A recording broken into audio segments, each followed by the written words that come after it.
Welcome to AmiSights, a podcast that offers you access to thought leaders who can help you expand your entrepreneurial toolbox. Learn from seasoned entrepreneurs who have already walked in your shoes and can help you with your day-to-day business decisions. With your host, Ami Kassar. Ami is the founder and CEO of Multifunding, an advisory company that helps you grow and stay in control of your business. The three of us kind of represent what I think are the three legs of like almost any B2C or e-commerce or subscription brand in some ways. So there's the content piece. For us, we generate a new kit every month.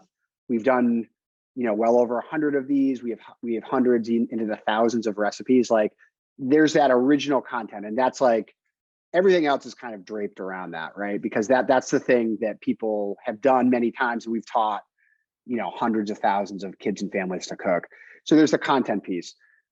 Then there's the operational piece. Like we did our fulfillment and logistics and shipping and stuff in the very beginning in our backyard. Megan actually from the very beginning architected and kind of put together the process, like the way that we would hire people to come in and help us pack the kits, and then actually put numbers to it too. Like before we moved to a 3PL, we were calculating, what is the cost per touch and how many, how do we set up the line to fulfill? I think we did up to 8,000 kits in our backyard.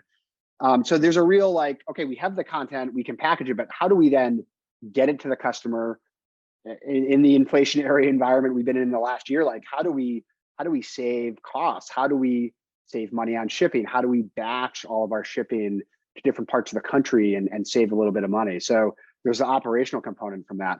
And then there's like the marketing component or the awareness or the distribution part.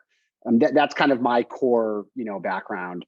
A lot of that is, paid social, email, search. But of course, if we have a great idea and even if we can like fulfill it and get it to people, if people don't want it or they're not talking about it and they're not ultimately buying and then of course staying subscribed, we don't have a business. So those three pillars in some ways come up through the three of us, I guess. Like those are our core areas. But as I said, when it comes to big decisions on any of those, like if we're replacing our subscription software or we launched new clubs last year, new content clubs. So we have a baking line when we have a global line, those are things that the three of us really all made the decision together on and, spent quite a bit of time talking to the rest of the team, but also going through the data, going through the numbers, and ultimately deciding together, I'd say. Thanks for joining us today on AmiSights with your host, Ami Kassar, the foremost SBA thought leader. Make sure you visit us at multifunding.com, where you can meet our advisory team and learn more about how we help entrepreneurs fund their future.